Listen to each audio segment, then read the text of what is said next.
The president has expressed his frustration with the Justice Department. And here's the president once again before leaving the White House for Asia today. I'm really not involved with the Justice Department. I'd like to let it run itself.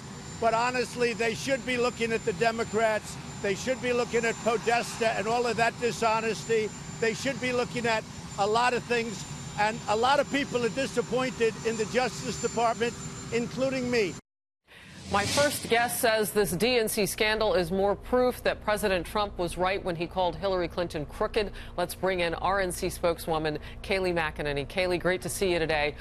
There's been a lot of information just forming in the last little bit with the president saying he would maybe consider firing AG Sessions if he doesn't investigate the Democrats. I want to start there with you and then go forward.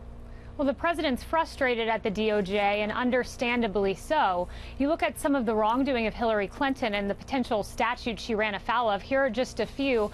Federal Election Commission Act, was that violated when she got the dossier via her lawyer from Russia and hid on an FEC report? Revisiting the Espionage Act and the classified information exchange. Obstruction of justice when her associates beat blackberries with hammers. Campaign finance laws in this latest DNC hubbub. And, of course, bribery statutes with Uranium One. Those are just a few. I could fill the entirety of your program with more, but there are a lot of statutes to look at and to see if Hillary Clinton violated. And the president wants this investigated. He's right to say the DOJ get on top of this. The DOJ also get on top of the idea that the Democrats might not have seen a fair shake if they were on Bernie Sanders' side. He's not saying that, you know, he wants to weigh in on what happened behind the scenes other than were there any crimes committed there with the way that the DNC was spending money against one candidate? He wants that looked at. What do you make of it?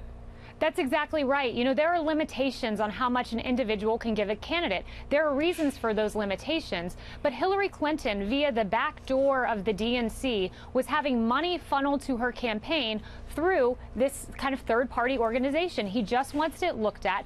Did this run afoul of campaign finance laws? Was it above board? It's a fair question. These laws are in place for a reason. And yes, a campaign finance violation can become a criminal offense if serious enough and if egregious enough. How important is it that the American people know about this? It's extremely important. We have free and fair elections. We have a democratic process. When you go to the polls and you cast your ballot, be it in a presidential race or in a primary, it should be assured that this was a neutral, level playing field. But there was a takedown effort of Bernie Sanders at the DNC. They were all in for Hillary, despite having a neutrality clause in their founding document. They were not neutral at all.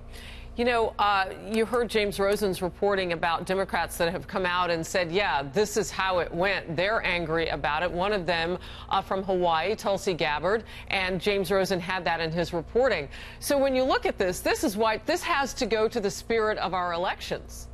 It does go to the spirit of our elections. You know, if you don't want to be neutral, don't say you're neutral in your founding document of the DNC. They have a class action lawsuit up against them because people are complaining. You say you're neutral, but you're actually not. Tulsi Gabbard's right to highlight this, but where are people like Debbie Wasserman Schultz? She says she's proud of what the DNC did. She's proud of rigging the election for Hillary Clinton in favor of Bernie Sanders. You think you would see remorse on a day like today when a member of the Democratic establishment like Donna Brazile comes out and outs one of her own, but instead of remorse, she says she's proud. I think viewers should take note and voters should take note of that. You know, I want to step into something a little bit different, but it involves almost all of these same people. You mentioned Wasserman Schultz. Her name's coming up with that dossier, too. So you ask, well, why isn't she weighing in on this? She brushed that aside as well. The fact that millions of dollars flowed from the DNC to fund a dossier on then candidate Donald J. Trump. It's a big deal, Harris. $9 million from the DNC, which now we know the DNC equals Clinton. So from Clinton 1 as a candidate and Clinton 2 as the DNC, $9 million to this lawyer who lied with sanctimony, according to Maggie Haberman from the New York Times, when asked if he was behind the dossier. Why were they lying about this? Why did Podesta tell Congress and Debbie Wasserman Schultz tell Congress they had no involvement? All right. So you just tied a loop there for everybody watching, and I want to make sure they don't lose it. You said the DNC DNC equals Hillary Clinton, or HRC, I guess you could say, if you want to keep it in initials. Exactly. So the reason that you're saying that, though, is if what Donna Brazile is true, and if she produces evidence, and the book doesn't come out until next week, but if we can see evidence to show that Hillary Clinton actually was the main fundraising arm, was the main money getter, if you will, for the party, would there have been some sort of, well, is there a pay for play with that? Does she get, you know, a higher cred and then you push out Bernie Sanders? That's the problem with this.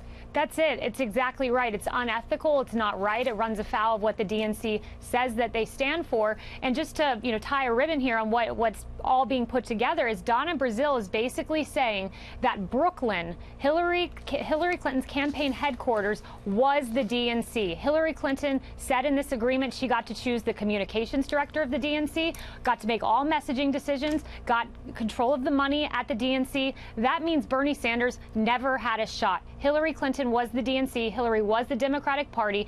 Bernie Sanders voters who showed up and voted, your vote basically didn't count. Wow. Last word from you, Kayleigh, on this point. You know, Republicans watch this, and this is disarray. How does it work in politics? You're at the RNC now. I mean, you're looking at this and you're saying what? This is disarray. You know, this is the swamp that Donald Trump said he would drain. He's drained the swamp in our party. We have someone at the helm who is here to change Washington, not conform to it. But the DNC, they're in shambles. They don't have a Donald Trump on their side to drain their swamp. Kayleigh McEnany, thank you. Come back anytime. Have a great weekend. Thanks, Harris. You too.